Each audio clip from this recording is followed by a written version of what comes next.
Welcome to a new video channel. तो आज इस वीडियो में हम लोग बात करने वाले हैं कि कहाँ पे जाता है file if you delete them and how to recover. I mean how to recover, ये टॉपिक को हम नहीं कवर करेंगे because this will be new topic. तो इसके बारे में आप गूगल में पढ़ सकते हैं और वो थोड़ा फास्ट टॉपिक है। तो आज हम बात करने वाले हैं कि अगर कोई भी फाइल हमारा डिलीट हो जाए तो उसको रिकवर किया जा सकता है, उसका प्रोसेस क्या है। आई मीन कैसे मुमकिन है डिलीटेड फाइल को रिकवर करना। तो हम ये जानेंगे, कैसे जानेंगे, क्योंकि डिलीट करने के बाद क्या होता है इसके थ्रू जानेंगे तो हमें कॉन्सेप्ट क्लियर होगा। तो हम बिना किसी तरीके से चलते हैं और देखते हैं कि डिलीट करने के बाद बेसिकली किसी भी फाइल को क्या होता है और कैसे फाइल स्टोर होता है, ताकि हम सभी चीज़ों को समझ पाए सही से, और कैसे हम सिक्योरली किसी फाइल को डिलीट कर सकते हैं ताकि कोई उसको दोबारा रिकवर ना कर पाए। तो सारी चीज़ें हम देखेंगे, चलते हैं। तो मेरे पास एक स्लाइड है, इसको मैं समझाता हूँ। So where files go after deletion. तो ये मेरा स्लाइड है, आप लोग डिस्कॉर्ड ज्वाइन कर सकते हैं इससे। इसको मैं लिंक मैं आप लोगों को प्रोवाइड कर दूंगा डिस्क्रिप्शन में। गिटहब पे आप ज्वाइन कर सकते हैं। इस स्लाइड को आप लोग एक्सेस कर सकते हैं। मैं गिटहब का लिंक डिस्क्रिप्शन में डाल दूंगा इसका। तो नेक्स्ट हम लोग आते हैं इंट्रोडक्शन पर। तो बेसिकली सिस्टम में डेटा एक बेस होता है, तो हम जीरो और वंस के रूप में इसको स्टोर करते हैं। तो have you even wonder where data goes after delete? No. अगर आप लोग नहीं सोचे कि कहा जाता है तो डोंट वरी, आज हम बात करेंगे in detail and fun way में सिस्टम कैसे जीरो और वन के बीच के रूप में डेटा स्टोर करता है। एक पर्टिकुलर टैग देता है, लाइक कि एक बुक शेल्फ में जब आप लाइब्रेरी की बुक शेल्फ में से बुक रखते हैं तो एक पर्टिकुलर टैग उसमें आता है कि इस तरह पे इसी सेक्शन में ये बुक मिलेगा। जब आप बुक खरीद के ले जाते हैं फिर जब दोबारा सबमिट करने आते हैं तो उसी टैग को देख के लाइब्रेरियन उसी शेल्फ में उस बुक को रखता है। बिल्कुल सेम तरीके से कंप्यूटर में डेटा स्टोर होता है। आप इस इमेज को भी देख सकते हैं, एज ए शेल्फ ये सब स्टोर हुआ है। तो दैट्स अबाउट इट, मैंने बोला है। तो हम बुक शेल्फ को एज ए फोल्डर समझ सकते हैं और लाइब्रेरी को पूरा लाइब्रेरी है। योर सिस्टम, योर कंप्यूटर हो सकता है, एंड्रॉयड हो सकता है, and system and operating system in सबके ऊपर डिपेंड करता है। डिफरेंट डिफरेंट ऑपरेटिंग सिस्टम में हो सकता है डिफरेंट डिफरेंट टाइप से फाइल का स्टोर हो, वो हम आगे डिस्कस करेंगे। इसके बाद हम आ जाते हैं कि फाइल इसके बाद कहा जाता है। तो with the previous analogy, can you reduce some analogy? I mean अगर हम डिलीट कर देते हैं, जैसे कि डिलीट करना मतलब आप सोच सकते हैं कि लाइब्रेरी से हमने बुक उठा के ले गए। तो अगर बुक उठा के हम ले जाते हैं तो वो बुक कहाँ जाता है? तो उसी लॉजिक से हम सोच सकते हैं डिलीट करने के बाद फाइल कहाँ जाता होगा। बुक का लोकेशन वही रहता है, बुक का टैग भी वही रहता है, तो ये सब तो कोई भूलता नहीं है, लाइब्रेरियन भी भूलता नहीं है। तो अगर आप लेके जाएंगे तो टाइम हो जाने के बाद लाइब्रेरियन आपको फोन करके बोलेगा कि बुक भाई वहाँ पर है, तो कोई भूलता नहीं है लाइब्रेरियन, क्योंकि उस टैग के रूप में उसके पास स्टोर होता है, पता चल जाता है। तो सिमिलरली सिस्टम में भी ऐसा कुछ होता होगा कि ताकि रह जाए, तो वो टैग जो लोकेशन है वो सिस्टम में रह जाता है। पर अब इतना एनालॉजी काफी नहीं है, क्योंकि हमें समझ नहीं आ रहा फिजिकली जैसा होता है कि हम समझ पा रहे थे कि इंसान दिमाग याद रखता है टैग के थ्रू। पर कंप्यूटर कैसे याद रखेगा कि कोई चीज डिलीट होने के बाद कहाँ पे उसको रखे और रिकवर करते टाइम कैसे रिकवर करे। तो इसके लिए हमें समझना होगा कि कैसे सिस्टम में एक्चुअली एक डेटा स्टोर होता है, तभी तो हम समझ पाएंगे कैसे डिलीट होता है और कंप्यूटर कैसे याद रखता है। तो अभी तो ये सब चीज़ें थोड़ा मुश्किल लग रहा है, पर आगे अब चलेंगे हम बताएंगे, बहुत ही आसान चीज़ है। तो देखते हैं। तो पहला हमारा काम है what is physical location, meaning ये एक टर्म होता है बिट बाय बिट कैसे डेटा स्टोर होता है एंड कहाँ पे डिलीट के रिमेन्स ट्रेसेस जो रहता है डिलीट करने के बाद रिमेनिंग ट्रेसेस वो कहाँ रहता है। तो basically this about question is crucial in understanding the question where file goes after delete. तो हम चलते हैं कि व्हाट इज फिजिकल लोकेशन, इस बारे में बात करते हैं। तो विदाउट फर्दर डिले हम चलते टॉपिक में कि जब हम कोई भी डेटा को सिस्टम के हार्ड डिस्क में स्टोर करते हैं तो हार्ड डिस्क उसको डिवाइड कर देता है। लाइक आप कोई फोल्डर में आपने किसी डेटा को बनाया, उसको स्टोर किया, किसी फोल्डर में किसी फाइल को रखा, तो हार्ड डिस्क भी ऐसे डायरेक्टरी के रूप में, मतलब फोल्डर को डायरेक्टरी कहते हैं लिनक्स के लैंग्वेज में। वो आपको जरूरत नहीं है, फोल्डर ही समझिए। एक फोल्डर मतलब हार्ड डिस्क में एक ब्लॉक आपने बना लिया, ऐसे आप सोच सकते हैं। और एक फाइल मतलब उस ब्लॉक में एक कितने एलिमेंट उस ब्लॉक में एक्सेप्ट करेंगे, तो एक पैकेट जैसा हो जाता है। तो बेसिकली डेटा स्टोर होता है बिट के रूप में। वन मतलब सिग्नल, इलेक्ट्रिक सिग्नल पहुंच रहा है तो उसको सिग्नल, हाई सिग्नल आ रहा है। डाउन मतलब सिग्नल ऑफ हो रहा है। तो सिग्नल ऑन है मतलब वन, सिग्नल ऑफ है मतलब zero. I mean electron move कर रहा है मतलब वन, इलेक्ट्रॉन रुक रहा है मतलब जीरो। ऐसे मतलब फ्लक्चुएशन के रूप में हम डेटा को रीड राइट कर सकते हैं। तो ये बात है। तो अब स्टोर एज ए बीट होता है। एक बी वन एक बीट है, जीरो एक बीट है। सपोज आपके डेटा का साइज 1 KB है, इसका मतलब 1024 इसमें बाइट है, और एक बाइट 8 बिट से बना होता है। तो टोटल इतने जीरो और वन के कॉम्बिनेशन आपके डेटा में है। तो मतलब आपके डेटा को रीड करते टाइम और मतलब अब जब कंप्यूटर को ऑन करेंगे तो आपके डेटा जब विजिबल होगा हार्ड डिस्क में, कितना सिग्नल जाएगा, इतने सिग्नल के अप डाउन सब देखेंगे।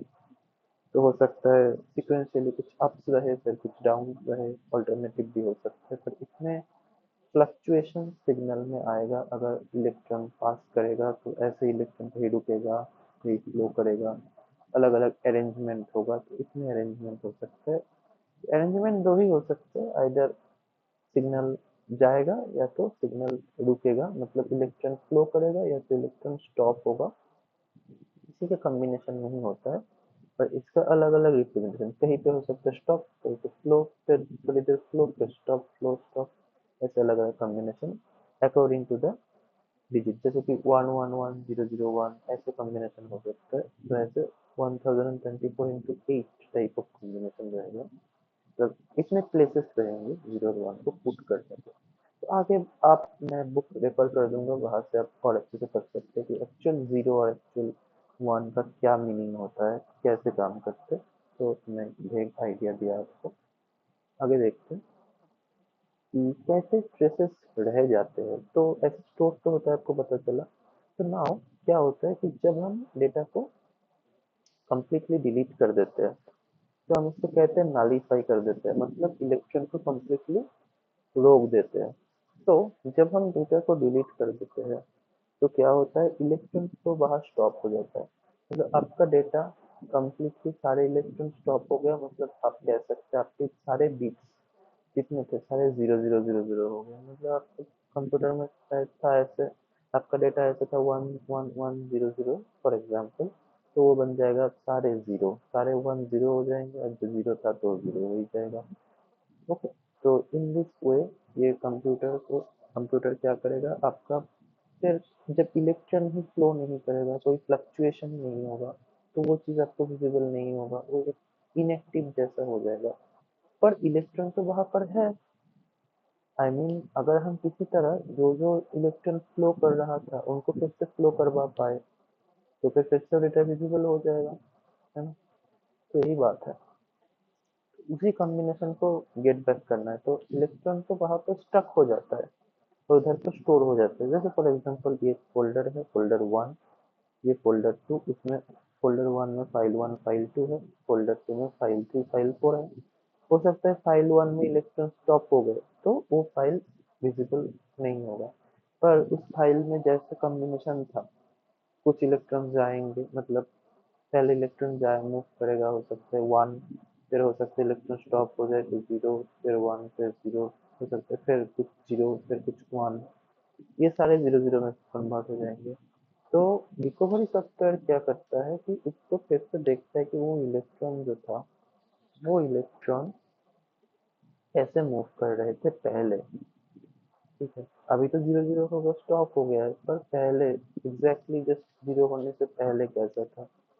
तो ऐसे इजीली हम रिकवर कर सकते हैं, क्योंकि इलेक्ट्रिक एक एनर्जी का रिमेन रह जाता है, क्योंकि हार्ड डिस्क हमारा मैग्नेटिक डिस्क होता है। तो मैग्नेट की मदद से वो इलेक्ट्रॉन के फ्लो के हिसाब से डेटा को रीड करता है। मतलब मैग्नेट, जब हम इलेक्ट्रिक सिग्नल जब हार्ड डिस्क से जाएगा, तो मैग्नेट फील्ड इलेक्ट्रिक फील्ड के साथ इंटरेक्ट करेगा, क्योंकि electric field magnetic field generate करता है, फ्लोइंग इलेक्ट्रिक फील्ड। तो इसके हिसाब से इलेक्ट्रॉन को अरेंज करेगा, कहीं पे सिग्नल को अप, कहीं पे डाउन करेगा, मतलब इलेक्ट्रॉन को रोकेगा, फ्लो करवाएगा। इन दैट वे आप अच्छे से देख लेना जीरो वन का क्या मतलब होता है, पर एक भेग आइडिया ऐसा है। तो इन दिस वे वो करता है। तो उस हार्ड डिस्क कैसे इलेक्ट्रॉन को चेंज किया था, तो उस हार्ड डिस्क के एनर्जी को शायद हम मेजर कर सकते हैं। उस हिसाब से हम बैक ट्रेस करके हम ढूंढ सकते हैं। तो ये भी प्रोसेस होता है, पर ये प्रोसेस हम बाद में डिस्कस करेंगे, अभी के लिए नहीं है। पर तो ऐसे हमें डेटा पूरा कंप्लीटली गायब नहीं हो जाता, बस जीरो के फॉर्म में वो स्टोर हो जाता है। इलेक्ट्रॉन जहाँ पे है वहीं पे रह जाते हैं, मतलब उसका एक फिजिकल स्टोरेज आ गया। इलेक्ट्रॉन वहां पे कवर करके रख दिया है जगह को, तो उधर पे और कोई फाइल नहीं आएगा जब तक ना ये file one, file two, for example ये मेरा पूरा हार्ड डिस्क है, इसमें 4 ही प्लेसेस है, सारे फुल हो गए हैं, तो बाकी नया फाइल कहाँ आएगा। तो इसी फाइल वन की जगह को रिप्लेस करना होगा नए इलेक्ट्रॉन के कॉम्बिनेशन से, तभी उसको कहते हैं ओवरराइट। ये होता है ओवरराइट कॉन्सेप्ट, वही बताया है। When we delete data we have seen just now, it remains within its electron combination still there as inactive, and it waits for new data to come there with new electron. Sorry for the spelling mistake, it will be electron combination to override it. Different system use different techniques to override data। जो मैंने बोला कि अलग अलग operating system हो सकता है अलग अलग टाइप से डेटा को ओवरराइड करे with the time over the time, but most system override data when this step is no more available or you intentionally overwrite it before you delete। तो दो हो सकता है, एक सिस्टम ही ओवरराइट कर दे, और या तो आपको सिस्टम के भरोसे बैठना होगा तब ओवरराइट करेगा, या तो आप खुद से ओवरराइट करें। तो देखिए, कोई भी डेटा को जब आप ओवरराइट करेंगे तो ऑब्वियसली नया इलेक्ट्रॉन कॉम्बिनेशन से उसको रिप्लेस कर रहे हैं, तो दोबारा रिप्लेस, तो जब कोई भी एक रिकवरी सॉफ्टवेयर आएगा तो ऑब्वियसली बात है उसको बैक ट्रेस करना होगा ना, कि पहले हार्ड डिस्क को कैसे इलेक्ट्रॉन को मूव कराया था, उसकी मैग्नेटिक फील्ड में क्या चेंज आया था, फिर उसके प्रीवियसली क्या चेंज आया था, उसके प्रीवियसली क्या चेंज आया था। सारे को बैक ट्रेस करने के बाद ही आपके मेन डेटा को पहुंच पाएगा। तो जितना ज्यादा लेयर आप बनाएंगे उतना ज़्यादा आपका रिकवरी सॉफ्टवेयर को दिक्कत होगा पहुंचने में। तो सिस्टम कब तक रिकवर करेगा, कब तक ओवरराइट करेगा, इसके भरोसे बैठने से ज़्यादा क्या हम इंटेंशनली उसको ओवरराइट कर सकते हैं। Best way to delete before delete, because इससे डिलीट करने पे आपका ओवर रिटन फाइल का प्रेजेंट इलेक्ट्रॉन कॉन्फ़िगरेशन रह जाएगा, जिसको बैक ट्रेस करना मुश्किल होगा। So obviously overwriting is secure way by replacing the electron combination of the old data to make it hard to get that old combination. How to get back old combination is different topic, right? So you can search in Google to get information actually, but for now we'll just focus to intentionally overwrite data rather than overwriting for the system, right? So ये मैंने बताया आप लोगों को। आगे देखते हैं। तो अब कुछ कॉमन लाइन है जिसकी मदद से हम डेटा को ओवरराइट कर सकते हैं, उसको कहते हैं शेडिंग करना। तो अब आगे हम सिस्टम में देखेंगे। तो मैक और लिनक्स में क्या होता है, शेड करना इजी रहता है, डायरेक्ट कॉमन लाइन फॉलो करता है। क्या होता है कॉमन लाइन, मैं दिखा देता हूँ आप लोगों को। ये वाला कमांड होता है कि काली श्रेड -f मतलब फोर्स करो। मतलब ऐसा होता है कि ये हम बाद में किसी टॉपिक में कवर करेंगे कि राइटिंग रीड राइटिंग कुछ परमिशन होता है फाइल का, ऐसे ही हम किसी भी फाइल को चेंज नहीं कर सकते। तो -f करता है कि डिलीट करने से पहले, ओवरराइट करने से पहले, सॉरी डिलीट नहीं, ओवरराइट करने से पहले तो उसके परमिशन को राइट परमिशन में फोर्सफुली चेंज कर देगा। अगर राइट परमिशन नहीं है तो नॉर्मल यूजर के पास, ये सब हम बाद में कभी पढ़ेंगे। तो वो -f होता है। -n होता है कितना बार ओवरराइट करेंगे आर्बिट्रेरी बीट से, 20 बार कर लेते हैं। और जो फाइल का नाम है उस फाइल का नाम दे देंगे। अगर करंट डायरेक्टरी में फाइल है तो वैसे, नहीं तो पूरा डायरेक्टरी का नाम, हमें नाम पूरा पाथ देना होगा। That's it. काली सिस्टम का नाम है, ऑपरेटिंग सिस्टम का नाम है, काली नहीं है। और डॉलर मतलब है नॉर्मल यूजर। तो ये सब हम बाद में देखेंगे कि in windows you have to open. Okay, अब विंडोज में दिक्कत होता है तो विंडोज में कोई हमें बाश सॉफ्टवेयर, जो एक exe फाइल होगा, जो हमें कमांड लाइन पे कोड को इंटरप्रेट करने में मदद करता है। कमांड लाइन पे बस एक इंटीग्रेटेड डेवलपमेंट एनवायरनमेंट होता है, आईडी। उसका कोड को रन करने के लिए उसको कंपाइल करना पड़ेगा, तो उसका काम करता है सॉफ्टवेयर जिसको कहते हैं बाश। बाश आई मीन जिसको कहते हैं बेसिकली शेल। तो शेल में एक सेल का एक एग्जाम्पल कह सकते हैं कि बाश है। मतलब एक बाश एक सेल है। अलग अलग कैटेगरी का सेल होता है, अलग अलग कंपनी बनाता है, मतलब जो भी है। अब समझ सकते हैं क्या कहने की कोशिश कर रहे हो। तो उसको बाश कहते हैं, एक बाश है। और भी अलग अलग होता है। जेड जेड जेड शेल होता है, एक एक बाश होता है। ये सब को एक साथ सेल कहते हैं। सेल के ही कौन अलग अलग रूप है। जैसे कि पाइथन का इंटरप्रेटर, अलग अलग इंटरप्रेटर हो सकते हैं, पर पाइथन तो एक लैंग्वेज है। वैसे अलग अलग कंपाइलर है, पर सब कंपाइलर को एक कैटेगरी कहते हैं, उसको कहते हैं shell. That's it. To shred all the files directly. अब अगर हम एक तो एक फाइल को हमने श्रेड किया, अब हो सकता है अपने आपकी डायरेक्टरी में आप चाहते हैं बहुत सारे फाइल को एक साथ उड़ाने को, तो क्या करेंगे, तो आप फॉर लूप चला सकते हैं। तो उसके लिए क्या करेंगे, कोड क्या है हमारे पास, ये कोड है। कोड है कि आप फाइल नेम को एक कमांड से आप एक जगह स्टोर कर लीजिए।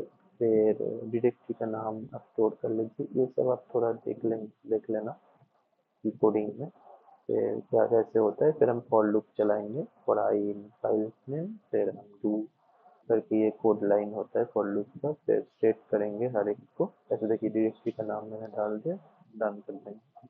ओके, तो दैट्स इट, ऐसे हम कर सकते हैं। तो अब हम सारे हो गया। अब मैं बता देता हूँ, अब हम कंप्यूटर में जाने से पहले आपको थोड़ा सा बता देता हूँ आप फर्दर कहाँ से पढ़ सकते हैं।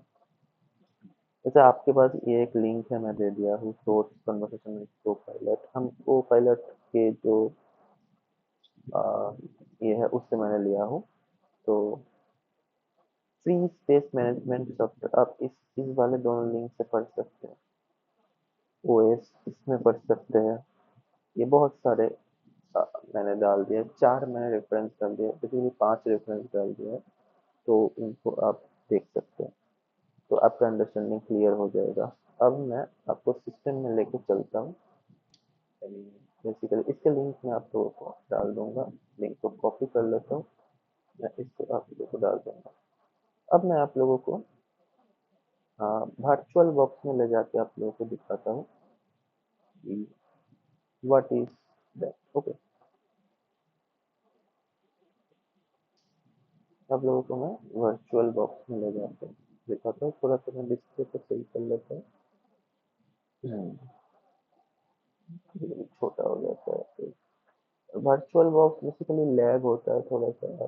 अगर यूज करते हैं तो आपको पता होगा कि ये एक बेसिकली खाली लिनक्स विंडोज में चलाने का एक प्रोसीजर है।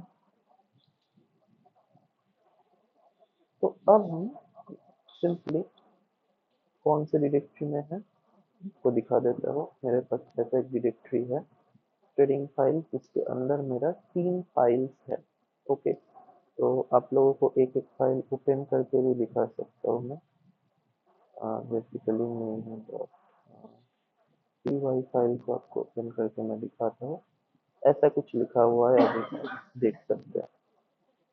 ओके, तो मैं main dot P Y file को चाहता हूँ कि श्रेड हो जाए, तो मैं सिंपल कमांड लिखूंगा श्रेड -f-n। 20 बार मैं थ्रेड करना चाहता हूँ। अगर आप थ्रेडिंग का प्रोग्रेस देखना चाहते हैं तो -v लिख दीजिए, फिर मेन डॉट पी वाई लिख दीजिए, ऑटो कंप्लीट हो जाएगा। टैब दबाएंगे, फिर इंटर दबाइए। ये आपको देखिए दे दिया कैसे कैसे इसने सेट किया। पहले रैंडमली इसने सेट किया, फिर dd, फिर 924 AA ऐसे ऐसे कैरेक्टर्स इसने सेट किया, फिर फाइनली रैंडम से इसने सेट कर दिया। अगर अब हम लिस्ट खोलते हैं और main dot P Y file को देखते हैं, तो अब देखिए इसने कैसे एक ही जगह पे बार बार डाल कैसे अजीब सा इस फाइल को बना दिया है, जो कि अब फीड भी नहीं कर पा रहे हैं। तो ऐसा होता है कि आर्बिट्रेरी सुपर पोजिशन हुआ है, तो अलग अलग हमारे पास कैरेक्टर बन चुका है। अब मैं चाहता हूँ कि फॉर लूप लगाऊं, तो बेसिकली इसके लिए हमें फाइल, जैसे मैंने बताया था, फाइल नेम करके या फाइल्स करके आप लोग एक बना लीजिए। बेसिकली जितने मेरे पास है मैंने स्टोर कर लिया फाइल्स में। इसको कहते हैं शेल वेरिएबल, जो टेम्पोररी वेरिएबल होता है शेल को यूज करते टाइम। शेल वेरिएबल में मैंने ls कमांड को स्टोर कर लिया। फिर मैंने स्टोर कर लिया pwd का कमांड, जो कि प्रेजेंट डायरेक्टरी है। इसका कमांड मैंने डायरेक्टरी में स्टोर कर लिया। राइट, अब मैं फॉर लूप चला सकता हूँ आई इन। अब मुझे $साइन देना होगा ताकि मैं बता पाऊँ कि ये मेरा वेरिएबल है। फिर मैं इसमें लूप डू दूंगा। उसके बाद मैं बोलूंगा कि श्रेड कर दो भैया, -f-n, इसको 20 बार ही कर दो, फिर मुझे प्रोग्रेस भी दिखाओ। इसके साथ साथ अब मैं क्या करूंगा, डायरेक्टरी डालूंगा, फिर हर एक फाइल का नाम को डालूंगा, फिर मैं डन कर दूंगा। तो ये मुझे बोल रहा है fail to open writing, no such directory, क्यों ऐसा बोल रहा है, तो let's see. Okay, so dollar main dot py, तो $साइन आई थिंक। ओके, तो dollar main dot py, main dot md, right, shipping file $n।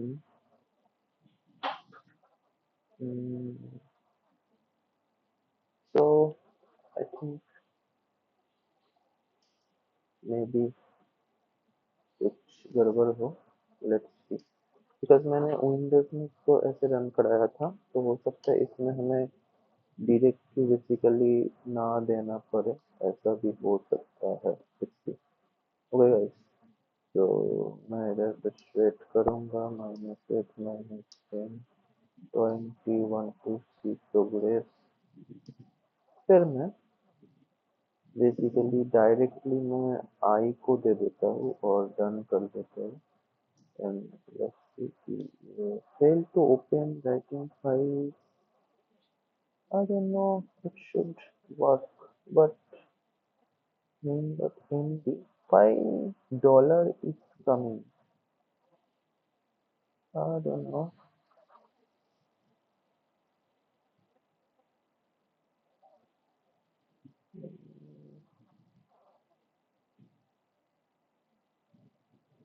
एक उपाय है कि जो हम लोग कर सकते हैं, वाइल्ड कार्ड को यूज कर सकते हैं, बट दिस प्रोसेस मैं आप लोगों को दिखाना चाहता हूँ। Why this is not working I don't know. मैं विंडोज में आप लोगों को ये प्रोसेस दिखा देता हूँ गिट बाश को यूज करके। बेसिकली विंडोज के लिए एक बाश सॉफ्टवेयर है जो गिट बाश है। तो बेसिकली मैं क्या करूँगा, सिंपली एक कुछ मैं फाइल्स ले लूँगा, जिसको बेसिकली मैं सपोज ट्रैश सी में मेरा कुछ ऐसे फाइल्स रखना चाहता हूँ मैं। I think for example trash one में मेरा कुछ ऐसे फाइल्स है, आप लोग देख सकते हैं। मैं इन फाइल को एक बार कॉपी कर लेता हूँ, फिर इधर पे ही ऊपर में इसको पेस्ट कर दूंगा। तो एक मेरा फाइल बन चुका है, इसको मैं थोड़ा रीनेम कर लेता हूँ। रीनेम कर लूंगा श्रेडी। मैंने इसको रीनेम कर लिया। अब मैं इसी फोल्डर में, इसी जगह पे बेसिकली, और इवन मैं इसके अंदर भी आके अगर चाहे तो शिफ्ट दबा के राइट क्लिक करूंगा और ओपन गिट बाश, ये मैं ओपन कर लूंगा। राइट। इसके बाद सेम कमांड लाइन आप इधर पे चलाइए। आप पहले फाइल नेम कर लीजिए और इसको ls कमांड के अंदर स्टोर कर लीजिए। राइट। इसके बाद आप सिंपली डायरेक्टरी को आप प्रिंट करंट वर्किंग डायरेक्टरी में स्टोर कर लीजिए। इसके बाद आप फॉर लूप चलाइए for I in file names do ऐसे thread, sorry, it's thread minus f minus n join t minus b। के बाद डी आई आर को दे दीजिए और आई, मतलब मैंने पाथ को डाल दिया, फिर मैं डन कर दूंगा। अब जब मैं एंटर करूंगा देखिए एक एक करके ये स्ट्रेट कर जा रहा है। अब प्रोग्रेस भी देख सकते हैं और इसमें भी देख सकते हैं कि एडिटेड फाइल धीरे धीरे ऊपर उठ रहा है। तो मैं वही कह रहा था, देखिए अर्लियर दिस ईयर ये धीरे धीरे ऊपर उठ रहा है, मतलब ये सबको एडिट कर रहा है।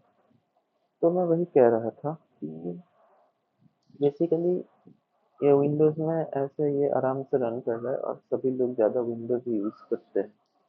तो it should work right in other ways also. अब मैं इसको अगर क्लोज करता हूँ, कोई भी जेपीजी फाइल को ओपन करने की कोशिश करता हूँ तो ये बोलेगा file format does not support, but जो जेपीजी था तो इसने सेट कर दिया। राइट। अब अगर मैं इसको ओपन विथ, इसको मैं क्लिक करके ओपन विथ करूँगा नोट पैड। ओके गाइस, तो मैं ओपन विथ करूँगा और चूज यहाँ पर ऐड कर लेता हूँ। इसको मैं नोट पैड में जस्ट वंस करूँगा और आप लोग देखेंगे कि इस फाइल का क्या हाल हुआ है। हो रहा है मेरा सिस्टम में स्क्रीन रिकॉर्ड की वजह से थोड़ा सा पेशेंस रखिए। वीडियो थोड़ा सा लंबा हो रहा है पर आप लोग को पूरा यूजफुल इंफॉर्मेशन मैं दे दूंगा, थोड़ा सा आप लोग सब्र रखिए। तो जाओ, क्या हो रहा है? I think notepad is not responding maybe। No, okay, that is opened up. You can see कि बहुत अजीब से कैरेक्टर्स में इसमें कर दिया है। You can C right. तो कर लेता हूँ, ठीक है, ओपन कर लेते हैं। तो एज यू कैन सी बहुत अजीब से कैरेक्टर्स में इन्होंने मतलब इसको ओवरराइट कर दिया है। वैसे तो इसमें फाइल का भी क्वेश्चन है, जेपीजी फाइल ऐसे नोट पैड में खोलना थोड़ा सा दिक्कत होता है, जो भी है, पर आप लोग समझते हैं कि कैसे सेटिंग काम करता है। अब मैं इसको सिक्योरली डिलीट कर दूंगा। सिंपल शिफ्ट डेल क्लिक करूंगा तो इसको कोई भी मुझे ढूंढ नहीं पाएगा। हालांकि मैंने कॉपी किया है तो रिकवर कर लेगा कॉपी फाइल से, पर इसको कोई भी इन जनरल अगर मैंने पूरा जहाँ से कॉपी किया था उसको भी मैं अगर अगर शिफ्ट कर दूँ तो कोई भी मेरा ये सब फोटो कभी भी रिकवर नहीं कर पाएगा, मतलब मुश्किल होगा। तो मैं 100 बार कर देता तो उसको हालत खराब हो जाता, बस 20 बार भी काफी है। But the same thing you can do in Linux also. But इसके लिए आप लोगों को सेम काम, अगर मैं दिखाता हूँ कि एको करके मैं अगर फाइल में फाइल्स करता हूँ तो फाइल्स मुझे शो करता है। तो for I in basically files करके डू करके मैं रेड माइनस एक minus N 20 minus V. Then मैं चाहता हूँ कि हर एक आई मेरा ट्रेड हो जाए। तो इसमें कुछ दिक्कत हो रहा है या नहीं, मैं एक बार एक को आई करके डन करके देख लेता हूँ। यस, इट इज echoing, तो दिक्कत तो नहीं हो रहा। पर why it is problematic in doing shredding guys? ये तो इसमें आराम से हो रहा है, पर इसमें मैंने कभी चलाया नहीं है बेसिकली। वैसे तो मतलब लिनक्स में मैंने चलाया नहीं, क्योंकि लिनक्स में यूजफुल नहीं है ये थ्रेडिंग करते टाइम, क्योंकि ज़्यादातर विंडोज यूज करते हैं। लिनक्स में मैंने कभी चलाया नहीं। पर जैसे मैंने कहा था प्रिंस में लिनक्स का ही एक कोड है, तो इसमें ज़्यादा यूज ईजी है। पर बाई सम रीज़न ये कुछ तो हरकत हो रहा है जो शायद ये नहीं कर पा रहा है। तो लेट मी सी क्या हो रहा है, तो देखते हैं। तो बेसिकली मैंने अभी डॉलर आई लगा दिया है और कुछ नहीं डाला है। तो सिंपली मैं अब क्या करूँगा कि डन लिख दूंगा और डन कर दूंगा। तो ये यही दिक्कत दे रहा है कि ये स्ट्रेट नहीं कर पा रहा, क्योंकि नो सच फाइल और डायरेक्टरी। तो आई थिंक आई थिंक जो हो रहा है वो यही है कि ये ना मेन डॉट एमडी जो है उसके बाद न्यू लाइन कैरेक्टर को भी साथ में ले रहा है, और वो जो न्यू लाइन कैरेक्टर है उस कैरेक्टर को ये रिकॉग्नाइज नहीं कर पा रहा है। तो ये गलती भी है। अगर आप लोग अभी वीडियो को स्किप कर सकते, छोटे चले जा सकते, मेन काम तो हो गया, बस मैं इस एरर को फिक्स कर रहा हूँ। तो उस एरर को आपको फिर फिक्स करना है। तो how you can fix this? तो ये एक दिक्कत है कि आप इसको फिक्स करेंगे कैसे। इसके लिए आपको न्यू लाइन कैरेक्टर रिमूव करवाने का प्रोग्राम आपको सोचना होगा कि हर एक आई को आपको अलग से, मतलब बेसिकली स्टोर करना होगा एक एक में, जो आप फिर कर सकते हैं लिस्ट बना के सकता। वैसे एक एक लिस्ट के आइटम को इटरेट करवा के ये करवा सकते हैं। तो ये लिनक्स का, वैसे लिनक्स का कोई गलती नहीं है, अच्छा ही है, पर विंडोज में जल्दी समझ रहा था। ये काम कर सकते हैं। और एक काम आप कर सकते हैं कि आपने जो जो फाइल आपको डिलीट करना है, तो उन फाइल का अपने नाम को अपने रीनेम कर दिया। जैसे मैं सिंपल मैं क्या करूँगा कि एक काम मैं कर सकता हूँ, जैसे कि मेरे फाइल में इसमें तो सारे मेन फाइल, राइट।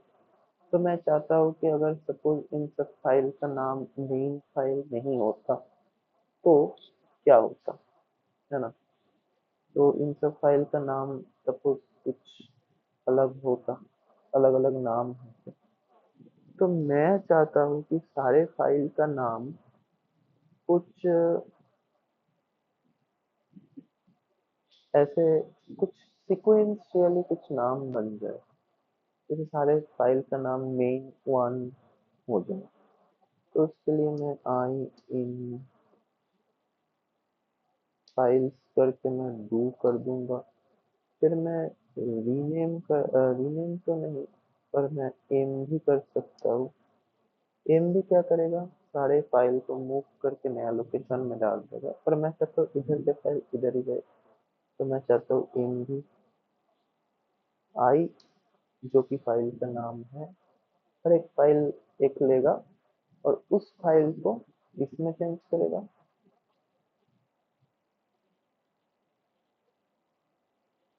उस फाइल का नाम को चेंज कर देगा। Something may be I can do,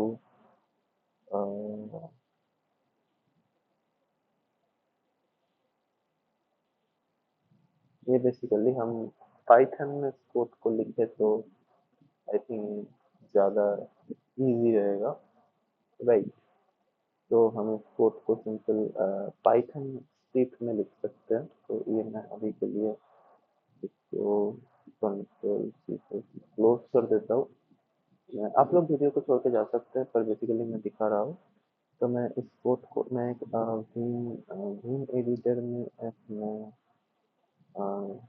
vim dot basically py नाम से फाइल बना रहा हूँ। एक सेकंड में इसको एक बार क्लोज कर रहा हूँ। इसमें मैं रिमेंबर py इसमें नहीं बनाना चाहता, मैं एक बेसिकली एक मैं पीछे आ गया। अब मैं बेसिकली वीम एडिटर में मैं रीनेम डॉट py नाम का एक फाइल मैं बनाऊंगा। अब मैं क्या करूंगा, मैं इंपोर्ट करूंगा ओएस को। मैं क्या करूंगा कि फाइल इक्वल टू करूंगा, यस फाइल इक्वल टू करूंगा ओएस डॉट लिस्ट dir करके बेसिकली ओएस डॉट, क्या तो मैं इसमें डायरेक्टरी का नाम डाल दूंगा, जो कि बेसिकली मैं इधर ले सकता हूँ dir equal to basically input ले सकता हूँ मैं, input basically enter the name of directory equals to, इस इनपुट को कंप्लीट किया। इसके बाद मैं सिंपल और file source dot list dir करके मैं इधर से dir को ले लूंगा। तो ये क्या करेगा कि सारे फाइल्स को एज ए लिस्ट आइटम कर देगा। ठीक है। अब इसके बाद मैं इसके अंदर फॉर लूप चलाऊंगा। फाइल, अब आई इन फाइल्स हम क्या करना चाहते हैं, इस फाइल को ओएस डॉट रीनेम करना चाहते हैं। ओएस डॉट रीनेम करके, रीनेम का क्या होता है, पहले रीनेम में हमें एक सोर्स, जो सोर्स फाइल है वो फाइल हमें डालना पड़ेगा। सोर्स फाइल का लोकेशन हमें रीनेम के अंदर डालना पड़ेगा, जो कि सिंपली क्या है, हमारे पास dir है। इसके बाद I think this slash will work as directory. फिर बेसिकली हमारे पास आई है, राइट। फिर हम, ये हमारा सोर्स है, इसके बाद हम कमा लगाएंगे और दूसरा नाम हम डालेंगे इसके अंदर। जो नाम होगा उसी डायरेक्टरी में ही डाला जाएगा, बट अब नाम होगा कुछ इस टाइप का कि मैं मेन, राइट, नाम होगा मेन डॉट, बट अब इसके अंदर होगा I dot I,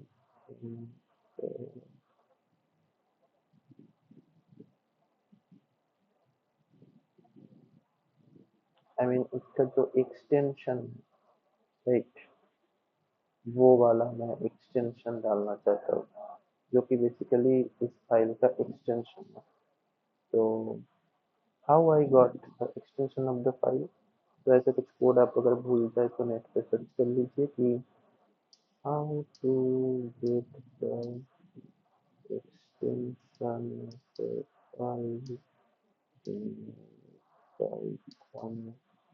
The split text file name method. The easiest way to get a file extension is split text file name method from OS module. तो हम देखते हैं कि कैसे दिखाएंगे आप लोगों को कि एक्सट्रैक्ट करना है। split up os.path.split text equal to my file basically .txt। तो वो क्या कर देगा, simple split up 0 split up 1। तो वो स्प्लिट अप 1 पे वो बेसिकली एक्सटेंशन को स्टोर कर देगा। As you can see the file extension split up 1 में स्टोर हो जाएगा। स्प्लिट स्टप, तो west dot path dot split spill text split text. Okay, तो हम इसको कॉपी तो नहीं करेंगे। O is the path dot split text. Okay, तो ये हमें करना है बेसिकली। तो हमें क्या करना है इसमें, सिंपली हम ये काम कर लेते हैं इधर पे। तो इधर पे लिख लेते हैं कि O S dot path dot L I E split text, और इसमें हम वन, मतलब उसका जो एक्सटेंशन होगा, किसका एक्सटेंशन होगा, दैट वाज इम्पोर्टेंट। ये स्प्लिट टेक्स्ट के बाद उस फाइल का नाम हमें डालना होगा बेसिकली, जो कि वो है।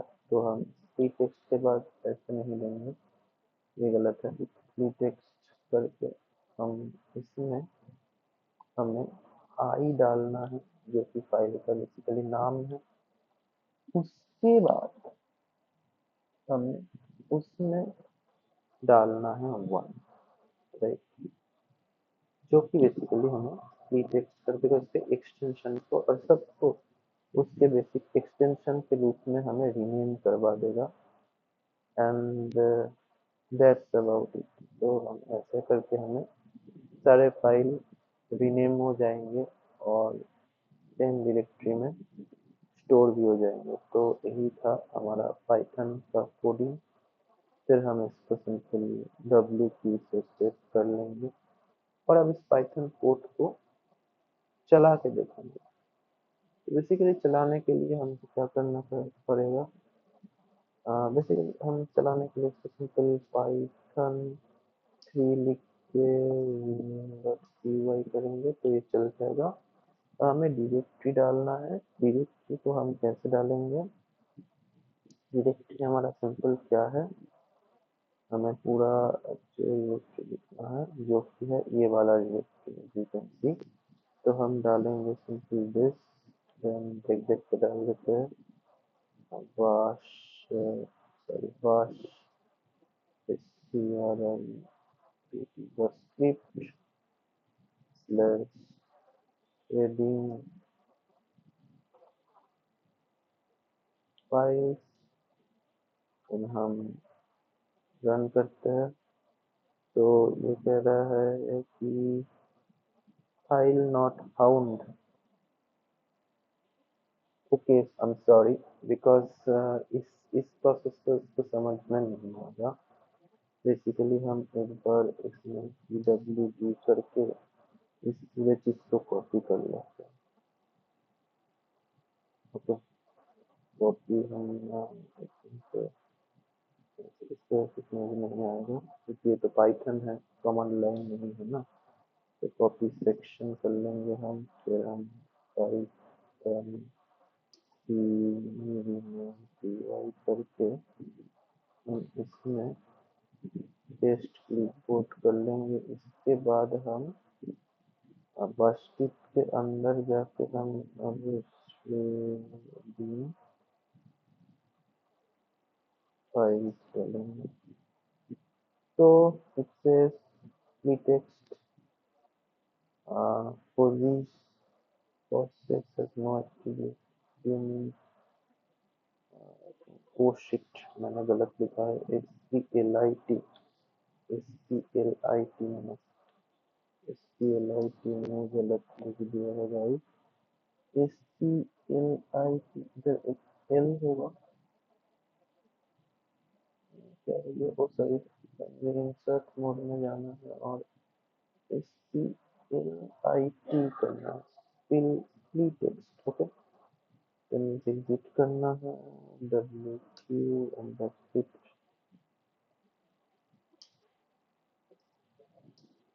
सॉरी गाइस थोड़ा सा टाइम जा रहा है but this is how a coder fixes all errors right